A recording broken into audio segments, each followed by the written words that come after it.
সেটাই তো বলছি, যদি সত্যিকারের অর্থে মুখ্যমন্ত্রীও চান, রাজ্য সরকার চায় যে তিলোত্তমার খুনিদের বিচার হোক, তিলোত্তমার পরিবার নয়, বাংলা জাতিকে বিচার চাওয়ার জন্য, বিচারের জন্য উত্তাল, বাংলাকে বিচার দিতে হবে যদি চান, তাহলে আমি বলবো এই যে কোটি কোটি টাকা খরচ করে যে অ্যাডভোকেটসগুলো লাগাচ্ছেন সুপ্রিম কোর্টে, সেগুলো দেওয়া বন্ধ করুক।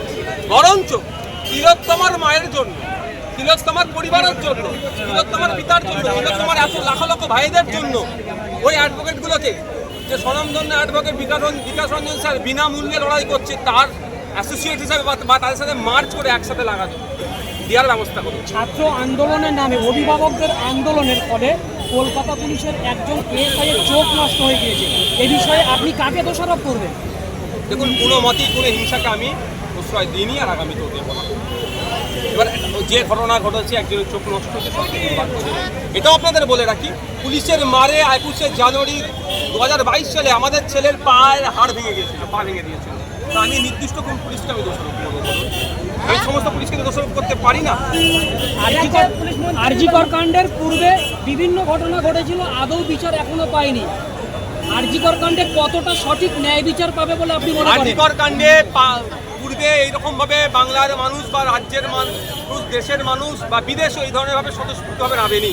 এই স্বতঃস্ফূর্ততা যদি থাকে, বিচার দ্রুত পাবে, এবং রাজ্য সরকার যদি সিবিআইকে সহযোগিতা করে দ্রুত বিচার করবে। এই রাজ্যের পুলিশ মন্ত্রী এবং মুখ্যমন্ত্রী তিনি এক প্রকারে জুনিয়র ডাক্তারদেরকে হুঁশিয়ারি দিয়েছে, কি বলবেন? দেখুন, আমি আদর কথাই বলবো, যদি ওনার সৎ সাহস থেকে কোনো একজন জুনিয়র ডাক্তারের নামে এফআইআর করে দেখান। ভাইজান বলছেন আরজিকরের বিচার চাইতে গেলে দিল্লি যেতে হবে, পশ্চিমবাংলা বিচার আন্দোলন করা যাবে। দেখুন, উনি অনেক কথা বলবেন, ইতিপূর্বে নকুল শর্মানি অনেক বাজে মন্তব্য এই ধরনের করেছিল। কোথায় বিচার চাইবার জন্য আন্দোলন করতে হবে, মুখ্যমন্ত্রী আমাদের ডাইরেকশন দেবে না, প্রয়োজন নেই। আমরা যথেষ্ট আইন সম্পর্কে বুঝি, কোথায় চিৎকার করতে হবে না করতে হবে আমরা বুঝে নেব। মুখ্যমন্ত্রী যদি সদিচ্ছা থাকে ওনাদের বলুন যে কামদুনির ঘটনা কি হলো, সেটা দিল্লির হাতে এখন নাই, সিবিআইয়ের হাতে নাই। আপনার পাকিস্তানের ঘটনায় কি হলো, সেটা তখন সিবিআইয়ের হাতে নাই। এর জবাবগুলো জানতো। ভাইজান, বাংলার জনগণ বিচার চাইছে মমতা বন্দ্যোপাধ্যায়ের কাছে, তিনিও রাস্তায় বিচার চাইছে, তাহলে জনগণ কার কাছে বিচার চাইছে? একটা কথা বলবো, চোর মাচাই চোর একটা মতো সিনেমা আছে না, ওখানে এরকম এই যে বলছেন অনেকটা বিস্তারিত দিয়ে। ভাইজান, আবু সিদ্দিক আনিস খান মারা গেল, এই নিয়ে কিন্তু আমাদের রাজ্য সরকার এবং রাজ্য যে বিরোধী নেতারা আছে, যে টিএমসি সরকার, তার নেতৃত্বরা এবং তার নেতারা এখনো অবধি মুখ খুললো না।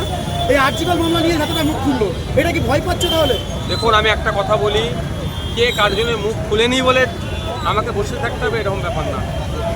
প্রতিবাদ প্রতিরোধ করার জন্যই রাজনীতির ময়দানে এসেছি। যেখানে অন্যায় অত্যাচার হবে, সে প্রিয়াঙ্কা হাসদা হতে পারে, আবু সিদ্দিক হালদার হতে পারে, আনিস হতে পারে, তিলোত্তমা হতে পারে, আমরা রাস্তায় ছিলাম, আছি আর থাকবো।